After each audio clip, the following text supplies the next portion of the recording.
Hello everybody and welcome back to Red Eagle Politics. Make sure you like this video down below and subscribe to the channel if you are new. So, Joe Biden's approval rating, it is still vastly underwater. He's nearly 20 points underwater in RCP, that's the Election Mafia polls. In reality, we know it's probably a little bit more of a discrepancy than that. And while there will likely end up being a red wave of sorts in 2022, it's more likely than not moving forward to 2024 that Democrats are going to be focusing their energy on seeing if they can salvage their chances at maybe getting a second consecutive Democrat term in there. However, it seems as if Biden is at the helm of the party. They can't go anywhere, and Biden still may be the best they can do, which would render them zero chance. There's articles that have been written this past week. This guy from the Las Vegas Sun wrote an article saying Democrats are stuck with Biden in 2024, and we're going to dive into this. We're going to dive into the Democrat bench for 2024 as well, and why I believe Biden will still be that candidate, even though people don't believe that he'll be able to mentally function. I mean, the guy can't even mentally function now, but a lot of people will acknowledge the fact that by 2024, he'll deteriorate even worse. The country, the state of the country will deteriorate even worse, and it should easily be an election that Donald Trump will run for and win. However, we'll talk about the Democrat bench beyond Biden if he does not run. We'll also touch base on the fact that the Republican bench is not much better outside of Donald Trump, and I guess you could throw Ron DeSantis in the mix. Who do they have besides those two? Absolutely nobody as well. I think by 2028, they will have a much wider bench, and we will discuss that in this video. But first, I have to tell you guys about our latest sponsor over at Support the Second Coin. Liberals are furious that they're giving away this Second Amendment coin that supports gun owners, gun rights, and the Second Amendment, which is for free. You just have to cover shipping. You get 10 per person max. It's a promotion to celebrate their website's grand opening, and all orders are fulfilled within 24 hours on average. So go to the link in the description or the pinned comment to get yours free now. So, Democrats are stuck with Biden in 2024. This is an article written by Tom Robleski from the Las Vegas Sun. They are admitting it. The mainstream media is admitting the Democrats are going to be backed into a corner. They're admitting their own defeat right now. And they're saying with President Biden's poll numbers cratering, there's talk that some Dems don't want Biden to seek a second term. But bearing an act of God, they're not going to get their wish. It took Biden a lifetime to become president. He's not going to step aside, even if he's clearly lost a bit on his fastball. He didn't really have much of one to begin with. And then he says, and even though he'll be pushing 82 in 2024. Well, first of all, no. Biden is not making decisions for himself. I don't even know if he wanted to run for president. He essentially has been contracted to because they believed he was the only one that could win, and he probably would have done the best out of every other person in that race, whether it was Bernie Sanders or Elizabeth Warren or some of these other lunatic bozos like Beto O'Rourke. It would not have played out very well. And then he goes on to mention the fact that Biden's being compared to Jimmy Carter and admits that no president wants to be mentioned in the same breath or sentence as Carter, and then goes on to say that Carter left the White House as one of the most unpopular presidents in American history 4 years after, capitalizing on the unpopularity of Nixon. There's been a lot of people, for better or worse, that have compared Trump to Nixon, and there are a lot of people that are comparing Biden to Carter. Is there a Reagan? Well, I guess Trump has kind of been that Nixon-Reagan combo. I think Trump is better than both of them. Honestly, he's in an entirely different league of politics. You can't always make these comparisons, but there are some comparisons there to be had. And Trump kind of coming back and avenging himself in 2024, it's the most likely course of action. He's going to run. He's basically said he's going to run. Even if DeSantis decides to commit political suicide against him, it's not going to work, and Trump will more likely than not win in a primary, a head-to-head primary between Trump and Ron DeSantis. It's just not going to work. You're not going to see DeSantis run to Trump's right. I talked about this at length ad nauseum in my Trump versus DeSantis video, the longest video on this channel. A lot of people saw it. Very good video. If you have not seen it yet, I highly recommend that you do. However, I don't want to make this video just about the Republican side.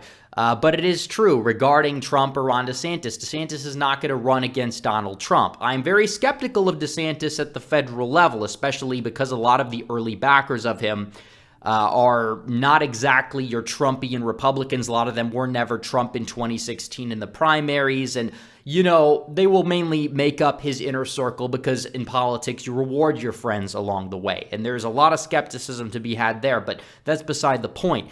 Either way, we understand that Carter is somebody that had a wing of the party that was against him. Kennedy ran against him in 1980. Would Biden have a challenger? I think he might have a challenger from like the far left. I give there a chance of that happening. However, I don't believe that it's necessarily guaranteed in any capacity that Biden is going to be having this challenger in his own party.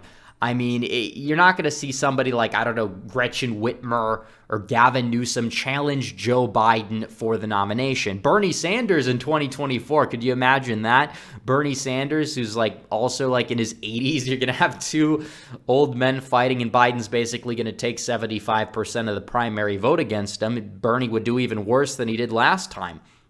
So it kind of tells you the current state of the race right here. So he just goes on to say, Kamala Harris is unpopular as Biden mentions Hillary Clinton, Pete Buttigieg, all these other people. And I wanted to dive into it. Enough with the article, because Wikipedia has headlined all of the Democrats that are necessarily potential candidates. And I wanted to do a little bit of a mini deep dive on this, because Biden has not actually filed paperwork to run. He's declared that he will run. He has not actually filed paperwork, which is actually interesting.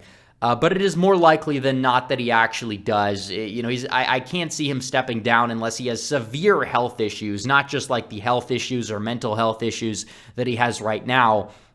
It would have to be something far more egregious, which again, given Biden's age, it's very possible. I'm not saying he's guaranteed to be the nominee, but as long as he is still relatively able to walk, just like fine with like an advisor holding him, he'll be that nominee and he will run.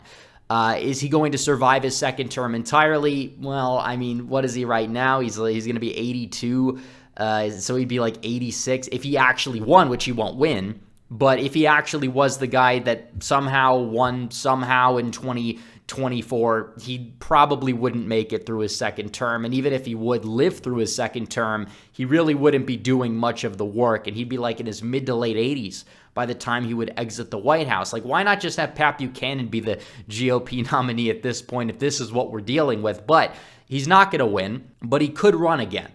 And beyond that point, when you look at the potential candidates, who exactly do you have? You have Eric Adams, who again may actually, he's the mayor of New York City now. He's more of like a 90s, 2000 Democrat, or so we thought. He's a neoliberal establishment globalist.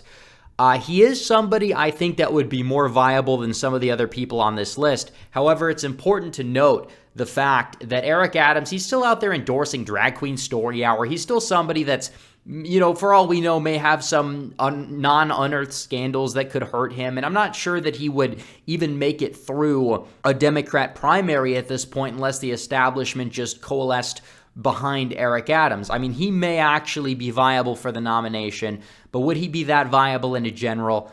Not entirely sure. I don't know if he would run. Mayors from New York City tend to do very poorly in primaries in general, and at the national stage, I have yet to see evidence of why it would really be any different. So, and if Biden's, going to be this guy who has a low approval rating, it's going to negatively impact somebody like Eric Adams. He may be their best bet, though, but at the same time, he's expressed a lot of praise for some very far-left ideals, and he's not going to win over a large chunk of independents, especially at a time where Biden's approval rating is so low. He could be the equivalent of the Republicans nominating John McCain in 2008.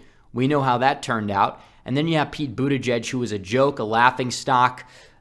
He also, again, certain identity aspects that he brings to the table. He is gay. That's something that's going to be an electoral liability, especially among black voters and Hispanic voters in a Democrat primary, would arguably not make him viable for a general election as well. He already, from what we've seen, performed the worst against Trump in the 2020 polls. 2024 will likely be no different. He's not viable. Kamala Harris is the most unlikable politician possible that the Democrats could put up. They'd be better off putting up Hillary Clinton at her old age because Kamala Harris is that unlikable. She'll automatically be the frontrunner because she'll be entitled to it if Biden steps down because she's the current VP. And that would be an electoral disaster. Donald Trump would win that popular vote probably by 5 to 10 points against Kamala Harris, according to the polling we've seen.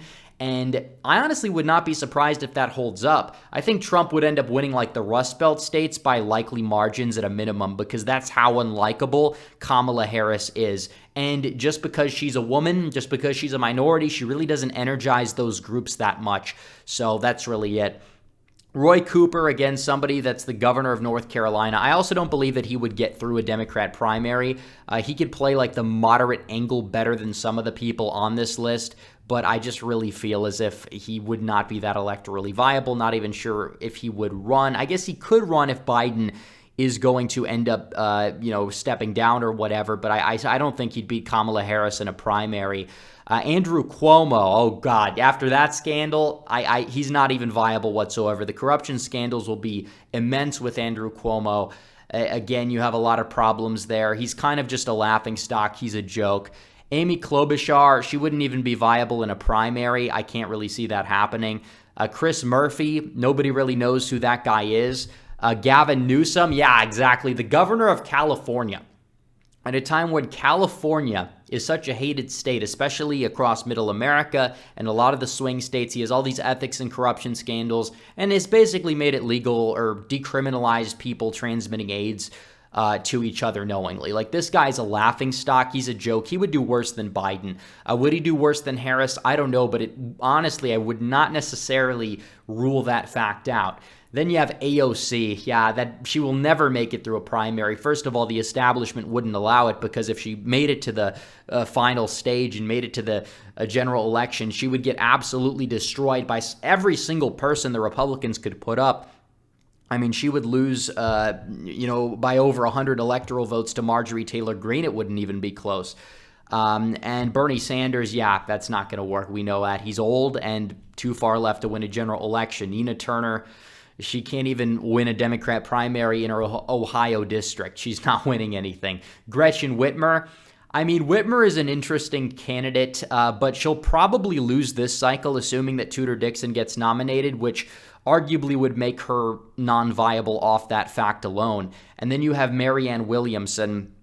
And I don't even think we need to really make a comment on why that is not going to happen, assuming that you remember who Marianne Williamson is. If not, I would encourage you to look up her debate highlights from the 2020 primaries. Then you have the decline to be candidates people, and that doesn't mean some of these people won't try to run. Andy Beshear could run. He would not necessarily win a general election necessarily, in my opinion, or a primary for that matter. He'd end up like Steve Bullock did in Montana. Jay Inslee, he ran last time. Hillary Clinton, there have been talks. There have been people saying she might do it, people saying that she's not going to do it. That's why she's in the decline to be candidate section. But we already saw how this played out in 2016. Obama at least had an approval rating of around 50. She took over for Obama. This is a different time where she'll be taking over for a president or the successor to a president that had an approval rating in the mid-30s at best. We're being nice here. So beyond that point, you look at the other candidates on this list. Bill Maher, yeah, that's not going to happen. The celebrity candidates are not going to throw their hat in the ring, especially against Trump. And Bill Maher is too far right to win a Democrat primary at this point, one could say. Then you have Joe Manchin. He's not going to run. He'll be running for re-election, I think, and he'll lose by like 15 points or so. Then you have some other people, Jared Polis. A lot of these people are not viable. Elizabeth Warren, she's not viable, too far left to win a general election, especially on certain economic issues. Michelle Obama, everybody talks about her every 4 years. An interesting choice. People have said she'll never run for higher office. She's not an enthusiast in politics, but it doesn't matter. If the establishment wants Michelle Obama, they're going to get Michelle Obama because that's how these things work. And beyond that point, I think Michelle Obama, she's very anti-male. She's very anti-white. She will drum up the turnout across the rural Midwest. She is not a viable candidate whatsoever to win a general election. Beyond that point, she would do very well in a primary, but it wouldn't matter. So Democrats have no bench. They have nobody that could take over for Biden and win an election. And the people that might be relatively competitive probably are not going to get enough backing to win a primary. They're just not going to. Beyond that point, on the Republican side, Donald Trump will likely run. But let's say Trump doesn't run, or let's talk about beyond Donald Trump, because 2028, you have a bench. You have people that could run. You have, obviously, Ron DeSantis, and then you have people that are rising to the ranks in 2022 that will likely throw their hat in the ring. You have people like J.D. Vance, Blake Masters. You have Carrie Lake, potentially. You have several other people that are running for public office this cycle that could end up being a viable 2028 candidates, whether you like them or not. Not really the biggest Dr. Oz fan, but I wouldn't be shocked to see that if he becomes senator of Pennsylvania, if he tries to like pull a Trump thing with the celebrity stuff and run for 2028. Doesn't mean he's going to be as successful as Donald Trump, mainly because his past is not exactly, exemplary of supporting American exceptionalism or whatsoever. He could very well end up being a rhino in the Senate. Support him over Fetterman, but 2028 wouldn't even be in my top 10 choices. But if you're looking at the list of people that could run in 2024, if Trump does not end up running, besides maybe Ron DeSantis, who's a wild card I distrust, it's a very, very, very weak bench as well. The Republicans are not going to be let off the hook in this video. Liz Cheney, yeah, it's not going to happen. She'd lose to Biden, honestly. She's more likely to be Biden's VP for 2024 than she is to be the Republican nominee. Chris Christie, not viable. Tom Cotton, good in terms of domestic policy, horrible on foreign policy. Either way, not exactly that enthused about him. Larry Elder, like after what he pulled in California, nobody really likes him. MTG, I like MTG. And people might hate me when I say this, but I think that she'd be more viable than people give her credit for. My only issue with MTG is that the establishment, a lot of Republican donors would probably like donate to whatever Democrat was running against her because she's that much of a threat to the system that I do end up questioning her electability. I think she could win, but I'm not entirely sure. But I think she would do better than a lot of people on this list. She'd do better than Nikki Haley, far better than Larry Hogan, Asa Hutchinson, Adam Kinzinger, Mike Pence. He's already hated within the Republican electorate, and Mike Pompeo, who is a neocon whose only accomplishment in his whole entire career has been how much weight that he's lost in the past year. And beyond that point, it's like you're going to try to sell me on Greg Abbott, Doug Ducey, Brian Kemp, Marco Rubio, Chris Sununu, who is very liberal, probably more liberal than like Jared Polis is governor at this point, at least on social issues. And Youngkin, like I'm supposed to really get excited for Glenn Youngkin for 2024. There is no bench besides Donald Trump, besides maybe Ron DeSantis, who's a wild card. I'd take DeSantis over all these people pretty much because I think DeSantis would actually run. I don't think you'll see like MTG mount a campaign in 2024 if Trump doesn't run. But I think DeSantis is like the compromise candidate who a lot of people would vote for, but a lot of people would also have skepticism of him. He wouldn't exactly be this Donald Trump figure. So Trump has to run. He knows he has to run. Like the other people, like Kristi Noem, like no, you're not gonna have that. Mitt Romney's on the list. Like this is what we're dealing with besides Trump and maybe DeSantis. Like there is nobody that is viable that is good for 2024. So Republicans have their guy in Trump. If Trump doesn't run, maybe they have DeSantis. If Biden doesn't run, they have nobody. And with Biden, they're going to lose. This is true because Biden is an 82-year-old mentally handicapped man that's done nothing beneficial for this country in his tenure, but he's still the best they can do. Trump actually brings something to the table, and he can contrast his administration with Biden's, and it should be a very easy victory for him in 2024. And a lot of people know it, whether they want to admit it or not. So anyways, guys, thanks for watching this video. Like this video down below, comment down below, subscribe to the channel, hit the bell for notifications so you never miss another video. Follow me on social media, join the website, buy the merch. The links are all in the description down below. As always, guys, thanks for watching. Red Eagle, out.